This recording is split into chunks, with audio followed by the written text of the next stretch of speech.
Good afternoon, and welcome to the Ausmerican podcast. We have Zoltan Jonas with us here, who's a Steadicam Operator live from Sydney, Australia.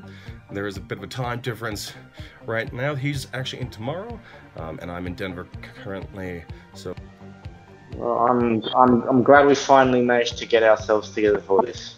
Stage tanks now pressurized. Yeah, news certainly does get around, doesn't it? Hello, people of the world. 3 or 4 hot tips a month. There was a firefight! Wow! It doesn't build character, it reveals it. F&A, Cotton, F&A. I want you to hit me as hard as you can. Okay, Zoltan, thank you so much for coming in. First of all, I want to say thank you for so much of your time and coming in and, taking out of your day to be on the podcast, man. Really appreciate it. I'm glad we finally managed to get ourselves together for this. Yes, I know, right? It's been a while. So, obviously, the first thing I want to ask you is your overall kind of thoughts on the Australian film industry, kind of overall in kind of an eggshell kind of form. Can you give us a current kind of snapshot from your current perspective and point of view as a Steadicam operator currently?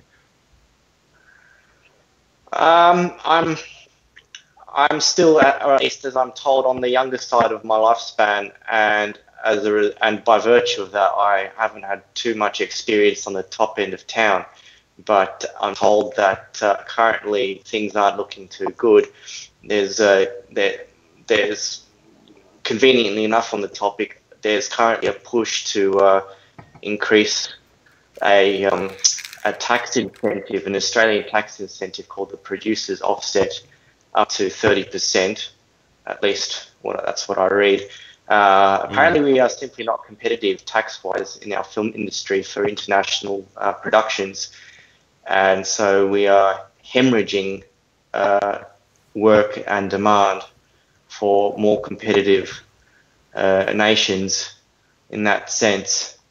And I can see that there's a large push, a petition going around for the government to adopt a more competitive, it's called a producer's tax offset rate, which I believe is at 40% last time I looked. Because the last time I remember because I remember when it was 80 in the early 90s, it was 80, and that was the big renaissance of Australian film and the era of the grunge films and the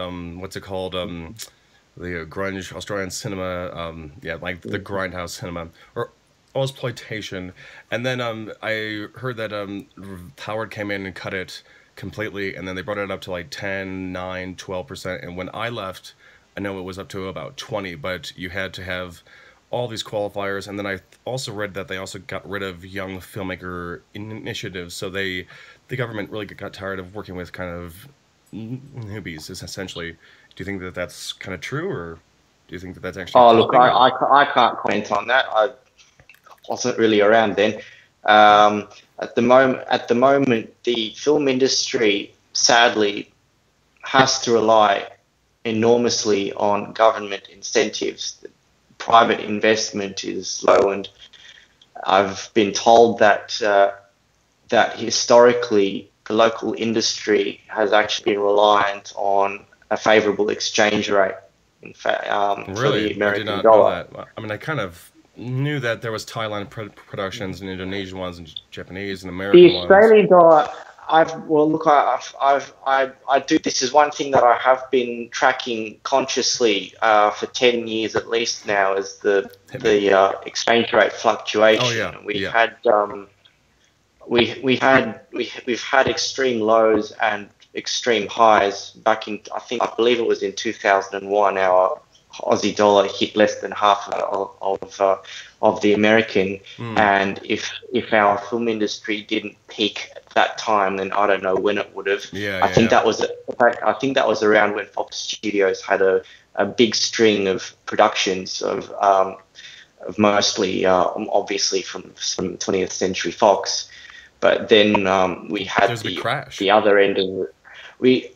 In 2011, the Aussie dollar peaked at about $1.10 US, and while that was a boon for us Aussies trying to import gear, film gear, American manufactured film gear, amongst other things, Australia's export industries crashed down then. We've got I suppose amongst other reasons, we've got almost no manufacturing left in this country. Yeah. I mean, aside from labour Not cost, alone the exchange rate simply isn't doing us any favours at the moment. But I was told by when I first expressed my interest as a Steadicam to pursue Steadicam to one of my film school teachers. Yeah. His first response to that was that the most likely chance to have some success in that is when the dollar is low, and Really? so the elite operators in the country get work for that, which leaves other work available for the younger ones.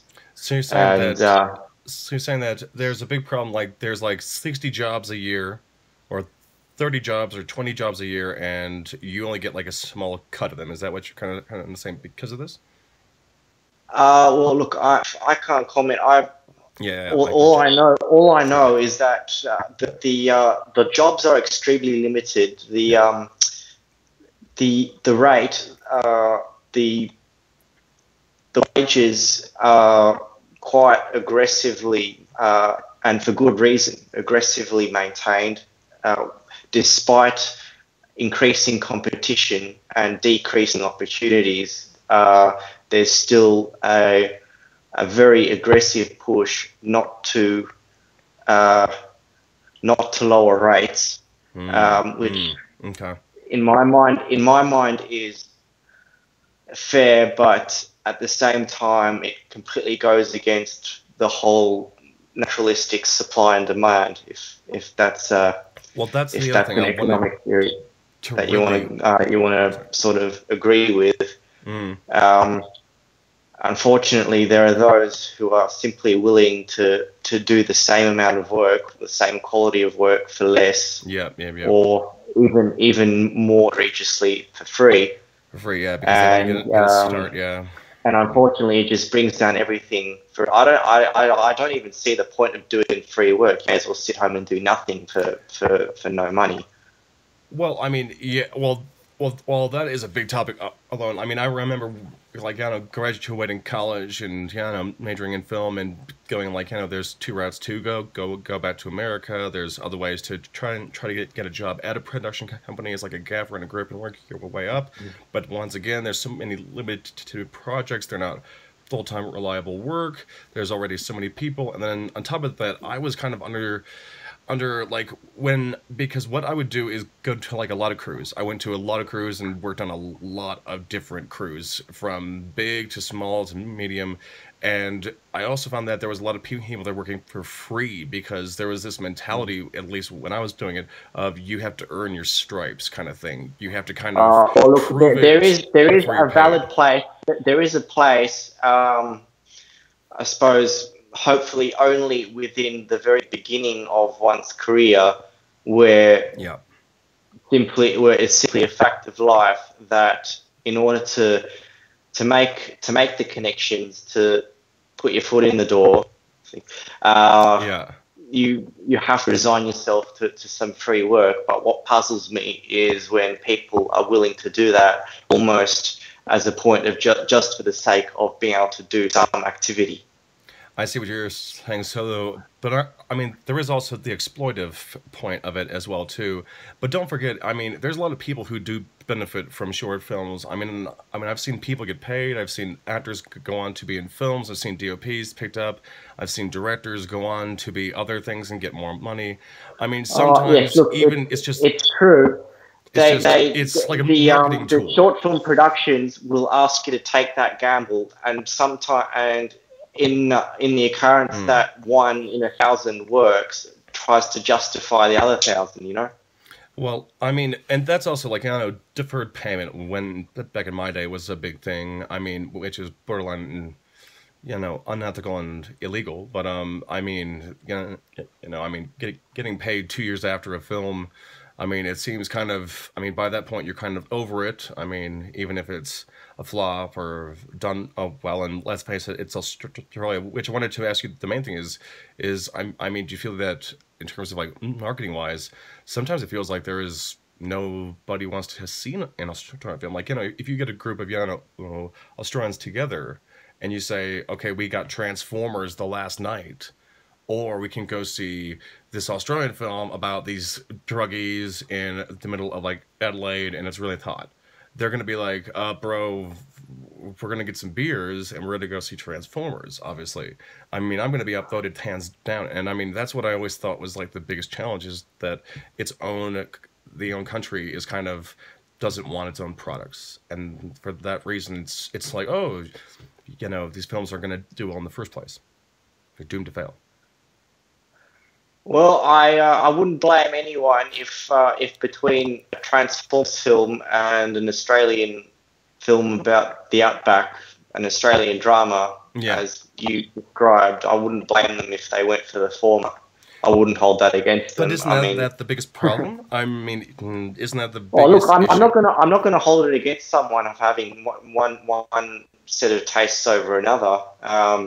In fact, I would say, why can't Australians make big blockbusters? Exactly, I mean, right. we do technically make them. We just not on our own money. Yeah. It's kind of like a co-production, and there's and there's not a lot of them. Don't forget, California upped all of their incentives. They legalized weed. It's party time.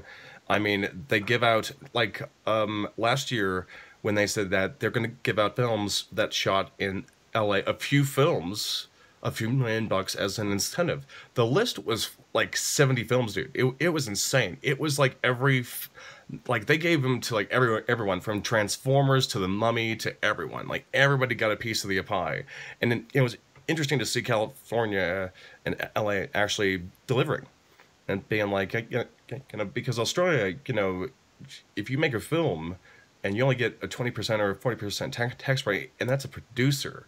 I mean, that's a producer. I mean, that's great for him, but don't forget, he's got to put in 1,000% to get that 40%.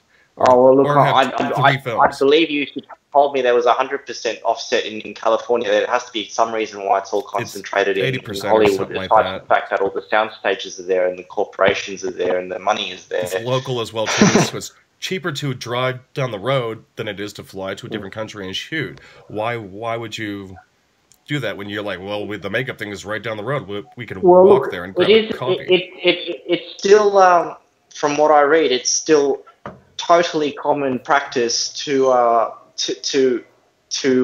establish film studios in the most obscure of American states. Yeah. Well, they closed down a lot. They closed down a lot. In that sense, incidentally, I read this about House of Cards a few years ago that they were shooting in somewhere in one of the southern states. Yeah.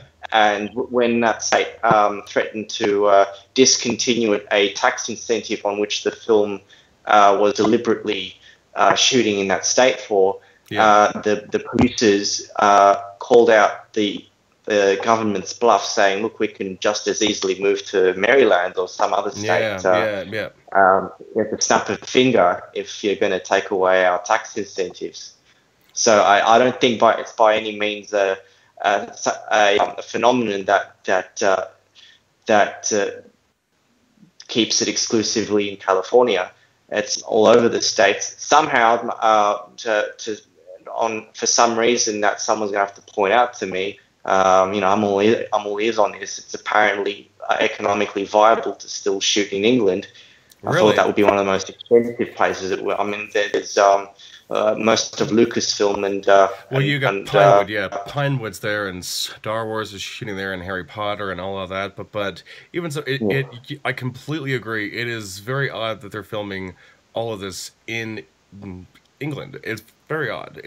And I mean, Ridley is doing a lot of his films in America. It's common practice, but at the same time, I welcome someone to give me an in-depth crash course as to why that specifically is. Because they don't really have big incentives. Back when Raiders of the Indiana Jones first trilogy was being made, it was all in England, and I'm told it was for financial reasons. Apparently, it was simply cheaper to work overseas from Hollywood. And the Raiders budget was approved because George Lucas said, I'm going to go to England to shoot this. I'm not going to do it in Hollywood. Interesting. I mean, well, that's how it should be. I mean, well, that's one of the main things is that, I mean, like Sydney's, like you need what, insurance to shoot on the grounds, and you need indemnity insurance. You need to pay a thing, and I mean, you need to close the street down. I mean, it seems like they don't even want filmmakers. But I want to ask you one big question, completely off topic of the randomness of your head. What's the craziest experience you've had as a Steadicam operator? Because I mean, it's not exactly the most easiest. I mean, you're basically taking on weight. There's people pressuring you. There's time. There's art form. It's like a ballerina basically trying to get a shot that, yeah. Oh, look, there are a few memorable I'll call them memorable experiences I've had on Steadicam. Go. In fact, the most memorable is in fact during my training. Oh yeah. I did a Tiffin workshop back in 2011. Oh, Tiffin. It's a 5.5 day course, Man. and the final day when they give us a go at what they call hard mounting, which is you sit on the back of a truck and you operate the Steadicam off the back of a truck, which means you're not moving yourself. You're using the truck's physical support and movement to provide movement and just holding and aiming the sled. That was a determining factor, a decisively determining factor then that if ever I'm going to continue, if ever I'm able to continue Steadicam as a career, that I sincerely hope I get to do more of that, because that was a lot of fun, and it showed me that that provided the proper gear and the proper support crew and the proper idea. It could be one of the most exhilarating opportunities, one of the most exhilarating activities, period, that I can think of engaging. So what exactly did you do? What exactly you got to talk us through it. What exactly did you do? As I mentioned, the technique is called hard mounting. That's as opposed to soft mounting. When you see a Steadicam operator walking around with wearing the rig, essentially that's soft mounting, because the rig is physically attached to you as a soft support system. That's compared to when the rig itself, which is when you're basically not wearing a vest, and the sled and the arm is mechanically hooked up to a separate structure from you, say a car or a dolly or anything like that. Really? That's hard mounting. That's cool. And you do that, you have the opportunity to do fast track. You're able to do shots where very fast and very accurate and consistent movement is required, but it suddenly absolves the operator from having to perform that movement on top of having to frame the shot as well. So if you've got a fast moving shot, if you're leading a jogger or a runner or even a car chase or something, and you have to maintain the same speed in front of the moving person or object, then you're able to sit on a dolly or on the back of a truck. The whole rig is attached to the truck, but there's no effort in holding or supporting the rig yourself. And you're simply there to hold it and maintain the frame. Right. So, what is the most dangerous thing that you personally have encountered on film sets so far? What's the most dangerous where you were like, you know what, actually that was, took my breath away? Oh, look, I'll refrain from a lot of the most dangerous things have been legally dubious that I've had to do, so I won't go too far into them. But some things I've done that I've been wholly uncomfortable with is going into the general public and filming around people, unpredictable people. I've been made to do that a few times, and I'm always uneasy about it because personally I'm more comfortable in a completely controlled environment.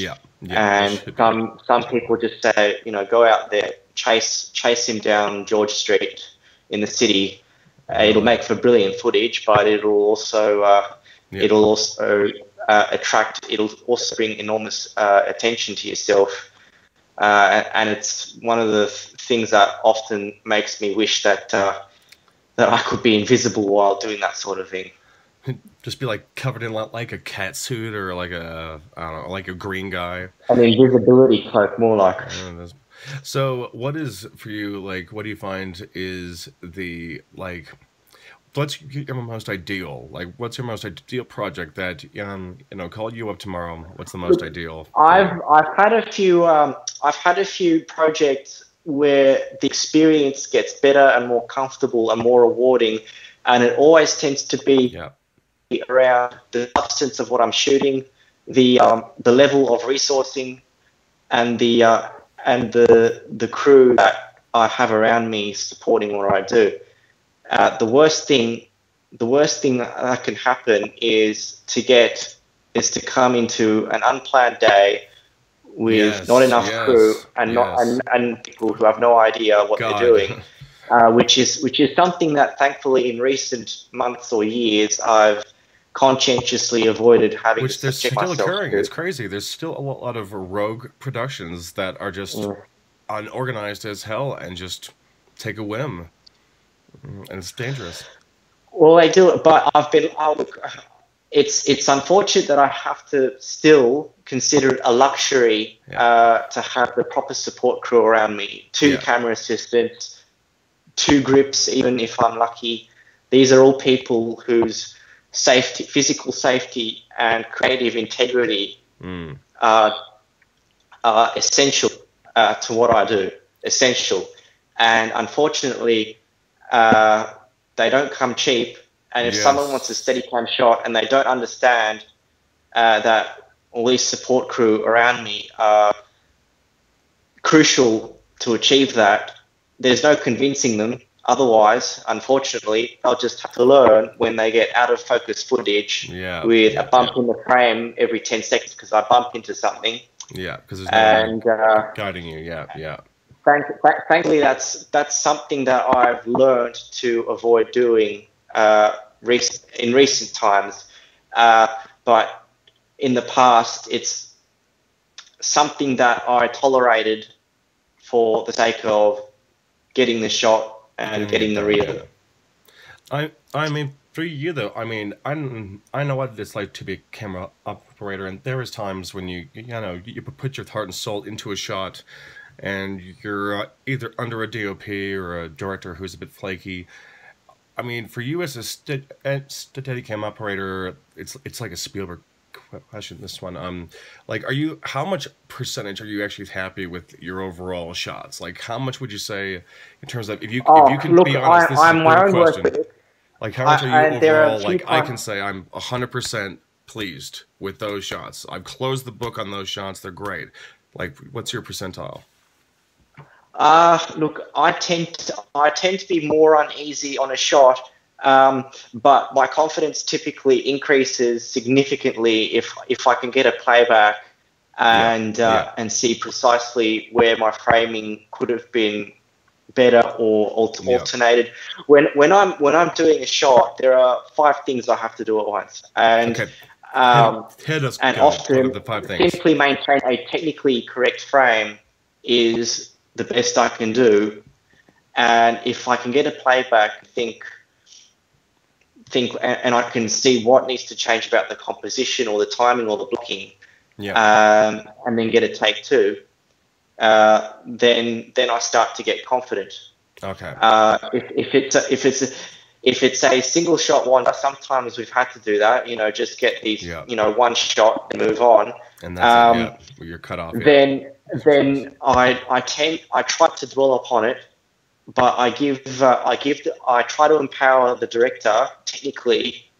Give them a monitor. Hopefully they have sound. Hopefully they can see the shot as it's being shot. And if they give it the thumbs up, they're happy with it, then I won't dwell upon it, because ultimately it's the director who I'm trying to please. They're the ones whose creative vision I'm trying to fulfill. And so if they're happy, then I won't dwell upon it. I'll be happy as well. So, like, as a Steadicam guy, like, where do you look for inspiration? Like, where do you go to be like, man, like, I just want to get that shot done tomorrow?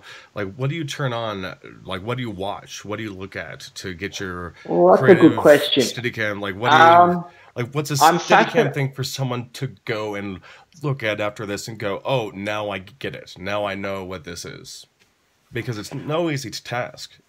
And it's a demanding job. I'm very easily inspired and turned on, if I can use that expression, watching B-rolls of professional Hollywood films, seeing what kind of decisions are being made, technical decisions are being made by the grips, by the long.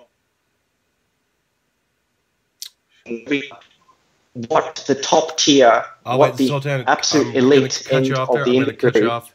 Zoltan, you're breaking up because of the vision where you have a break in the your audio cut out. So let's try that one more time. Answer that question from the beginning, sir. Sorry. The biggest source of inspiration and assurance for me tends to come from trying to know as much as I can how the absolute elite go about doing it. And if I see B-roll, behind-the-scenes footage of a film, especially a big Hollywood film, or even a small Hollywood film, because the grips and camera department tend to work the same, whether it's a $20 million or $120 million film. Yeah, exactly right. Exactly right. Yeah. It's still a job. I'll always be fascinated in the decisions I can see. You know how especially if I've seen the movie beforehand, I remember the shot. I can see exactly why they decided to film it that way. I'll use a recent a film, for example, The Post. Please. And I can see how much of an interesting time the grips department had on that. It's a relatively it's a drama. It is a drama, but Spielberg uses his camera in such fascinating ways. There are long unbroken cuts. The camera goes from high angle to low angle in a single shot. And I can see in photos of the production of that most of the time the camera was on a hot head on a dolly. It was on a right head. And most people wouldn't think twice about that. It's just normal technical crew stuff. But that sort of thing is to me is of the utmost fascination because it says to me, so you want that kind of shot, that's the decision that the grips are going to make in order to ascertain that. And it also I can also see how, given the technical demands of the shot, how the director, the camera operator, the DOP, how they go about trying to maintain their control over the shot, over the performances in such a way as to facilitate the complexity of that shot. And so, like, what film were you just referencing then? Sorry. What film were you just referencing? The Post. Well, that's just one film I thought. Oh, man, I knew that was going to be Well, yeah, it's a Steadicam. Jens Kamins, or whatever his name is. He's a Steadicam. I believe it's pronounced. Yeah, dude, he's amazing. But, like, what else do you look at, though? I mean, apart from The Post, like, what else, when you think of great camera work and steady work, like what is some films that you would recommend everybody to watch, like, in terms of me and so forth? Look, there are all sorts of films. I look at everything from films to TV and in between. Right. Music videos in particular. Music videos are a major catalyst for innovative camera work because they are short, tend to have decent budgets on the upper end of town at least, and they have room to play with new ideas. Can you give us a few examples, please? Give us a few examples. I'll give you the most recent and memorable example. There was a music video that I only came across because it came up as a recommendation on my Facebook feed. The song is called "Say Something," I believe. It's a Justin Timberlake duet. I think I posted that, Zoltan. I think no. Go on, yeah. And it's one long uncut take, operated by Ari Robbins, a Los Angeles operator, from what I'm aware. And even though I'm not fully aware of the technical specs, it was a music video that has my utmost respect, not just because of the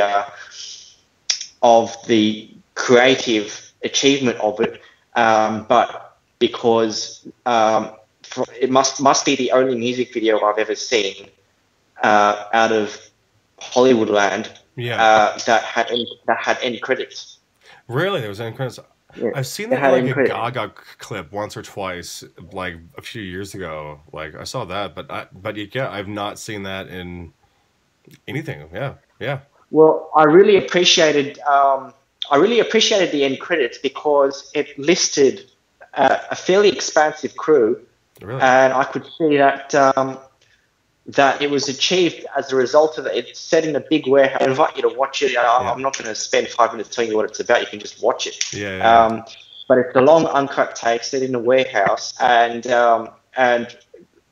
notably of it, because it tends to be very rare in music videos and in film in general on Steadicam, there's a zoom in it.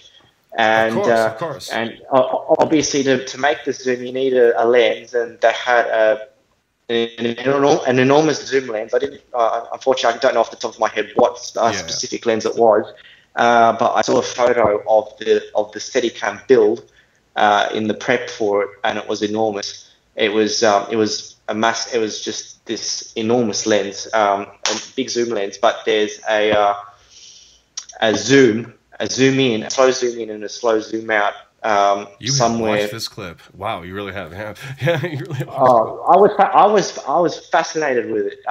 It was, and it also achieved something for my sake, which was quite remarkable. It made me listen back a second time to a Justin Timberlake song. And that's never occurred in your entire life. That's awesome. Well, it never usually occurs to me to listen to a Justin Timberlake song in the first place, so that was that was an achievement of the video. Yeah, I know. So like, all right. So wow, that's fucking crazy. So like, in terms of what's some films that you would say apart from The Post, what else would you say would be some like great examples to you of? Because to me, Stephen King's The Mist like always comes to mind. The Mist always does. I mean, have you seen the behind the scenes? Unfortunately, the Mist isn't really my sort of genre, and well, yeah, I've seen very Steadicam few documentary, parts of dude, will blow your mind away, dude. I highly recommend it. I highly recommend it. They got full freedom. As for Steadicam work, I tend to admire more television than films. Okay. We've got Hallmark series like The West Wing, which I'm a big fan of recently. Anyway, so American, Jesus. I watched the entire series of that, and especially in the last two series where there's an enormous amount of location work, very expensive looking location work, lots of extras, lots of spinning around, and from what I imagine to be an extremely hectic and tight schedule, all the cinematography in that is so accurate and so focused. Okay. And so amongst many other reasons to admire that series, that's one element of it that gets my creative juices. Permanent respect. Nice. What's your? I mean, look, I'm going to be honest with you. Every time I go to like a football game or like a big game, I always see like the Steadicam operators and so forth like on the field, and they always even put them into video games. Even now, but I'm going to be honest with you, Zol, and what do you need to do to physically handle a Steadicam? Because I've seen skinny dudes take it, I've seen big, massive, fat dudes who are just obese, and I'll be honest, I tried a Steadicam maybe for like one or two or like 3 shoots ever, and my back, man, it just wasn't my thing. It was too hard. Like, what do you need in terms of the physicality? It seems like it's across the board.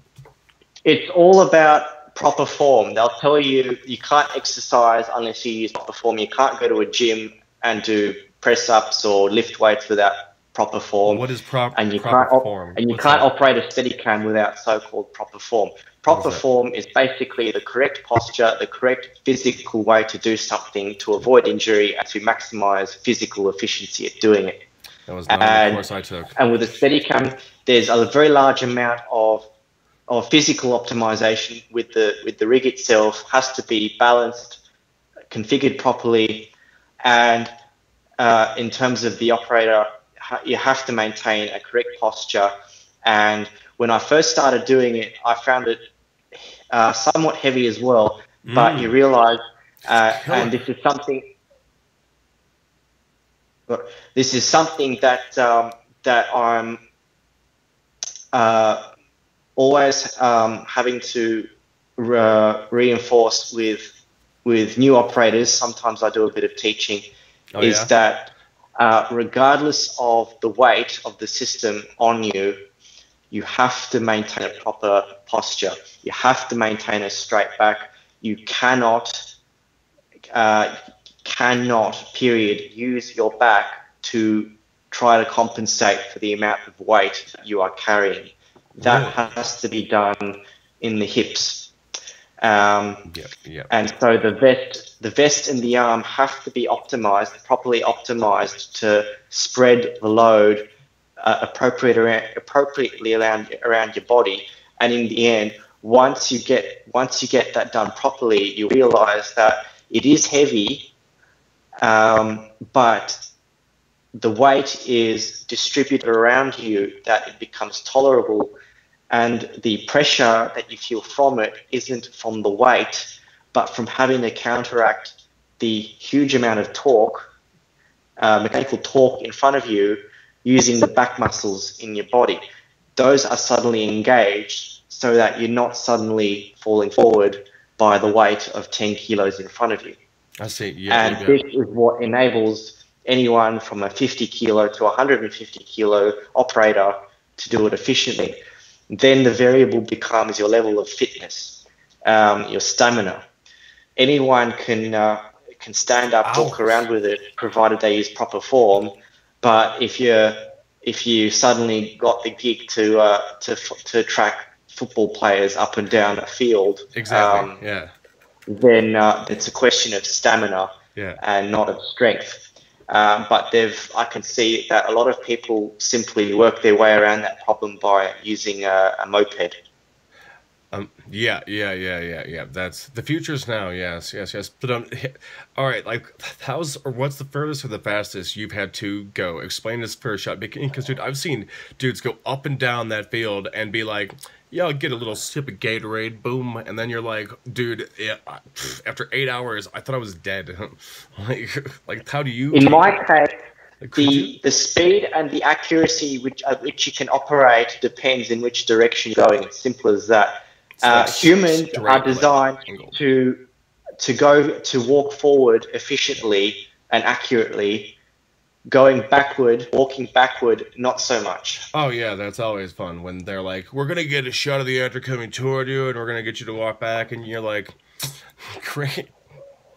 Now, where safety and physical efficiency come in particularly important is doing a leading shot. Now, we've got these terms in the film: a leading shot and a tracking shot. Tracking is following something from behind, and tracking is leading is going in front of your subject and having the camera in front of them as they walk forward towards the camera.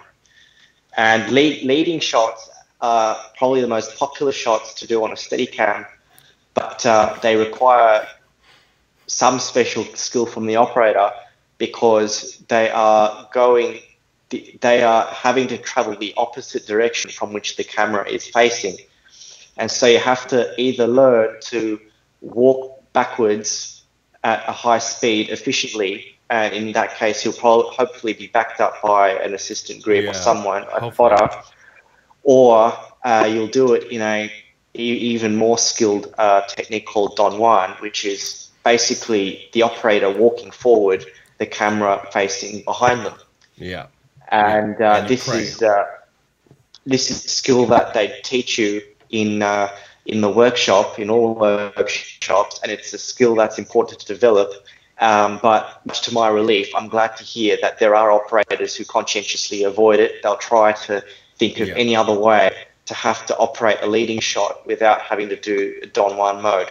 Because I can tell you it is uncomfortable, to say the least, to walk forward looking backward. Yes. So what's like the fastest anyone's ever demanded you, or the most any like film sets ever demanded of you in terms of like a Steadicam? Like, what's the most? I've had to chase sprinting actors before, and thankfully directors usually only need 1 or 2 second bursts of that, and I explain to them up front.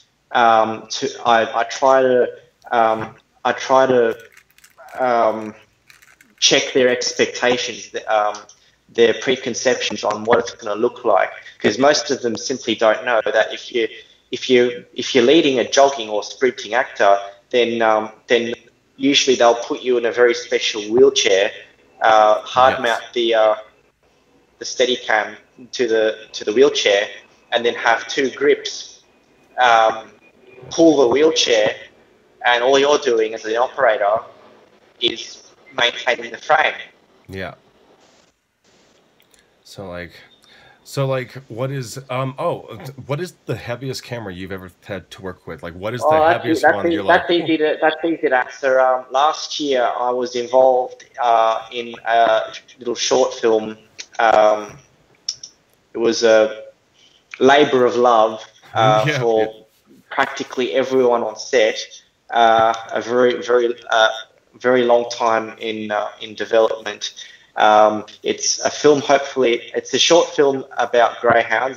That's about all I'll say about that. Until it gets released later this year, hopefully. Okay, so it's not released. But it's all been shot, and that was filmed using ARRI Alexa XTs. That's a full body Alexa with Panavision, I think, E-series primes, if I remember correctly. They are some of the biggest prime lenses, oldest prime anamorphic lenses you'll ever come across. They're 30 or 40 years old. You pick one, then... Oh man, the Panavision, you're done. They'll never let you. You're done. So I won't even go further into contemplating that. Tell crews don't hire him. Like, that's the whole thing. You fuck up, they'll tell crews, oh, he's on your list. Hey, get him off. Go on, yes sir. Well, the combination of camera body and lens in that case was easily the heaviest thing I've ever flown. Hopefully, I can't imagine flying anything too heavier than that. But at the same time, that was a setup that we had to work with. We were, I'll say, sponsored.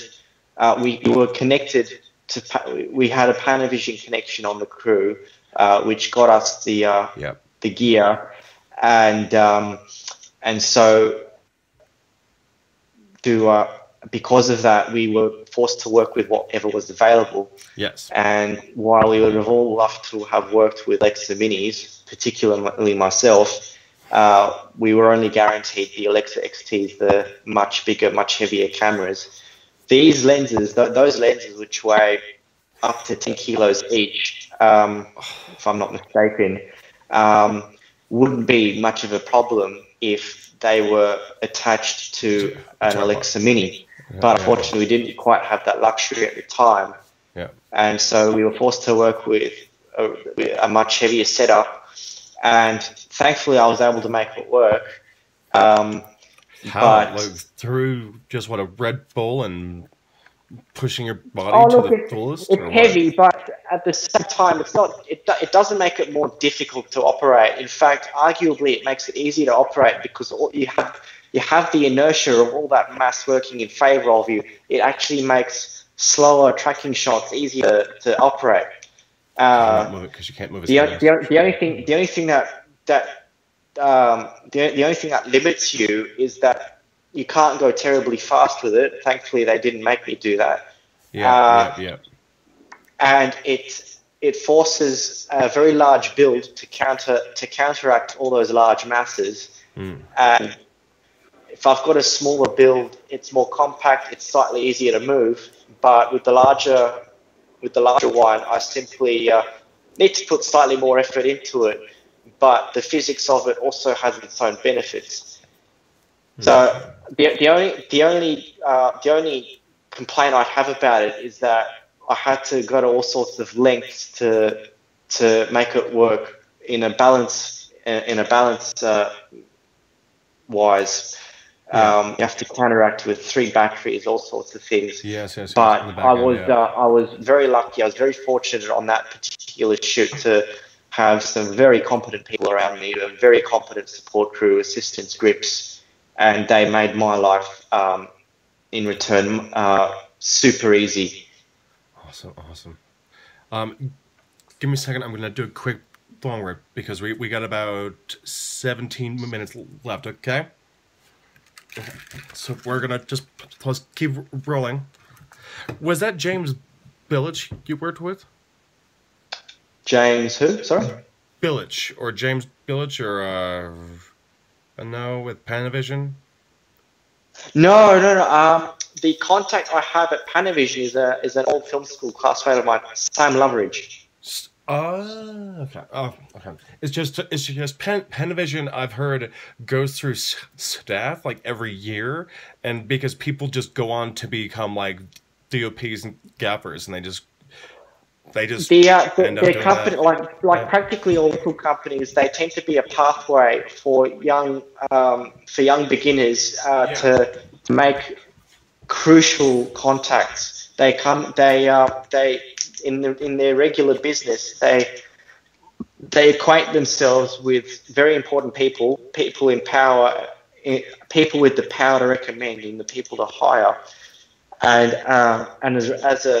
as a virtue of that, they're able to propel themselves into a film career simply by taking on a rental prep technician position at a rental house, and Panavision is absolutely typical of that. But my very clever friend Sam, he's been working at Panavision for I think 6 years. He told me last time, and he's turned into a very skilled engineer there. You can engineer, design, and machine almost anything. They've got a 3D printer, so he's a contact and a friend that I count as one of the most valuable that I could ever have. Can I keep that in the podcast and keep that in part N, because that was interesting as hell? Is that okay? Okay. Because that's I suppose now you're bringing that up. You're going to be editing it afterwards, is it? Yeah. I'm going to be cutting this. Hold on. Right, because so far I've been sort of using weasel words to try and yeah, I know. Not say too many inflammatory things. Yeah, well, but I'm gonna ask you, where do you think Australian filming is headed toward, and I'm gonna be asking you, what is the main problems that you're encountering on a film set when you show up? What is the main issue? So that's the 2 questions I'm gonna be asking you in about 2 seconds. Okay. As for the second question, you mean political problems or personal problems or technical problems whatever you feel. I mean, if you want to go through all 3, basically, or if you want to go through 2 of them, that's fine. Whatever you feel comfortable with. Right. It's just to give people who don't work on film sets to kind of a perspective of what it's like. Because it's a different world. It really is. It's not like, oh, Bill, did you get the TPS reports? It's go, go, go. It's yeah. But hold on, give me a second. Okay. And grow the glasses, man. I'm rocking the glasses.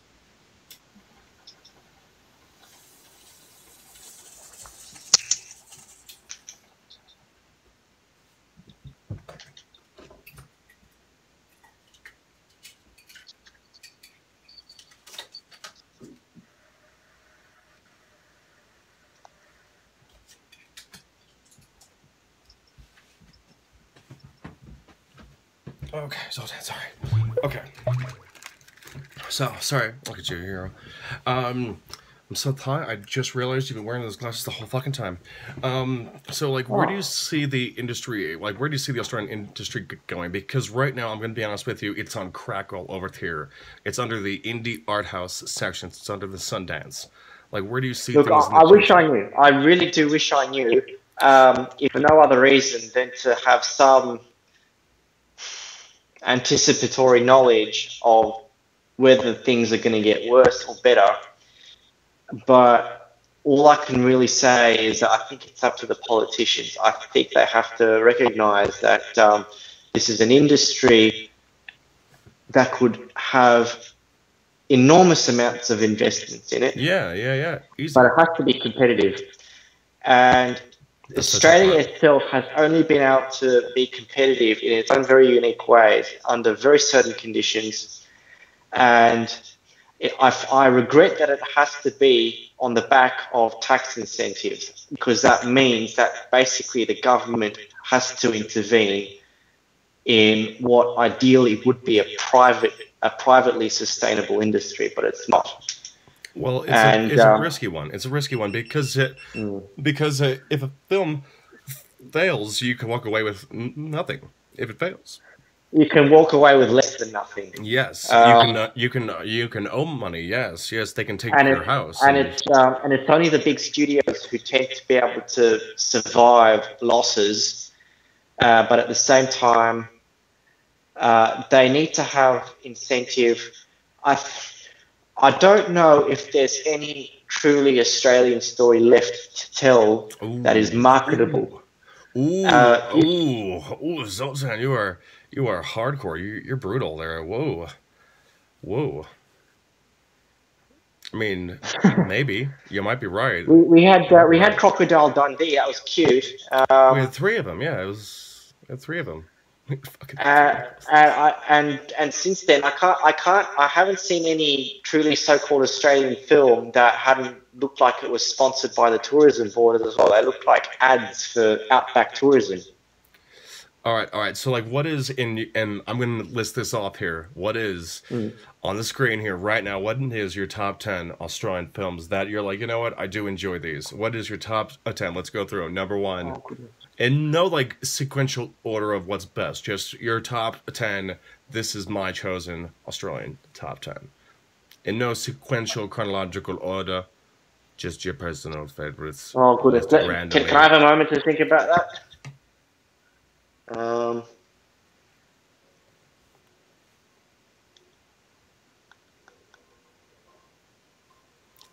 We can go 5 if you want. I'm gonna say something obvious. Okay, but go. But I'm glad it occurred to me because it is very list large a few, and though. true. List a few. The first one would be The Castle, because I can't think of any movie that is genuinely, truly, in every sense, culturally, financially, and creatively more Australian than that film. That is true. It's on airplanes. It's on every app. It's on Netflix. It's on everything. It's one of those. Yeah. All right. The Castle. I also find myself rewatching Priscilla a lot. Oh man, masterpiece. And I often it often evokes my deep sympathy for how difficult it must have been to shoot that film, because it's so well executed in the end. But given how centric it is to desert landscapes, to the desert location, how logistically difficult that must have been to achieve. It must have been brutal, and those actors must have been dying every day because must have been so hot. It must have been the heat alone. Must have been the heat, dressing up in those extremely elaborate costumes. This was back in 1992, I think, when you didn't really have too much going for you technologically for the crew. Somehow they managed. So that film has my continued respect. And in fact, last year I actually did a short film for Sydney Film School. That was back in the Imperial Hotel in Erskineville, where they shot the opening sequence of Priscilla. Oh, the Imperial. That's right. Yeah. The Imperial. Yeah. Is that still around? It's still. It looked quite different inside. Okay. Pardon, sorry? All right, so what's the others? So we got three there. What else is your top Australian films of all time? That you're like, you got to see this. You got to see. This is, if there's anything to encapsulate the country and all of our cinema, if all the stories have been told, Zoltan. Oh, look, I would tell someone to watch Crocodile Dundee, the first one anyway, because I'm not. The second one was okay. The third one was, well. Oh, let's forget that ever. Yeah, wow, that was. Yeah. No, the first one was a genuine smash hit in the US. It was wonderful. But I'm not sure whether it was funded on American money or not. That's not something I've ever known. Yeah. Yeah. If it was funded on American money, which I don't think it was, but if it was, then its success on the American market would have been compulsory. It would have had to been sold, but I don't think they were dependent on it entirely. So I would tell someone to watch that. There are other movies that try to be Australian, but are so incredibly poorly executed. Yeah, but what about like Candy and Snowtown, Macbeth, Gabriel, The Rover, Animal Kingdom, Killing Ground? I watched Animal Kingdom and I didn't care for it at all. But what? Kill me, but Snowtown. now Kill me. You remind me of another film. Snowtown or something like that, or what was that? I also this is another film that I find cute, and I rewatch when I can. The Man Who Sued God. Oh yeah, I forgot about that. I did completely forget that. Even that's right, Billy Connolly. That's right. Yeah. That's right, yeah. No, I find that movie quite funny. It's got vulgar humor in it, and it's very inconsistently paced, and it sort of oscillates between the lead drama and the sort of this half-assed romance with the journalist. Yeah. But the legal scenes and the witty dialogue have me going back to it. Sometimes it often occurs to me to watch particular scenes in it. What about the man who died with a falafel in his hands and like what was it, Pride Land? There's also Strangerland, Beautiful Kate. I watched another. I did watch another film, a very obscure one. Oh God, I can't. It had Alex Dimitriades in it in the lead role. Pardon? The Walk Boy guy? No. Was it Dimitriades? Daybreakers? No. It was made by, I think, Anna Kokinos or whatever her name is. The lead actor, he plays some really confused gay man in the early 90s, and it's really it's shot in such a grainy way. I don't think I've seen this film. Edit this part out. I don't know what I'm talking about. So like what about because that brings up like Cedar Boys. That brings up there's so many Australian films. There's so many there is one film that I sort of rewatch parts of with caution because it tries to be funny and sometimes it succeeds and sometimes it doesn't. A Few Best Men. Stephen Elliott's one of Stephen Elliott's recent films. Yes, that was all right. What do you think of, if I may ask the question here for once, have you seen Swinging Safari? No, not yet. No, I've never even heard of it, to be honest with you. Oh, really? That's Stephen Elliott's new film, a homage to 1970s Australia. Oh, really? I'll check it out because I'll be honest, man. I watched the Wake and Fright reboot, which is one Australian film everybody here has to see.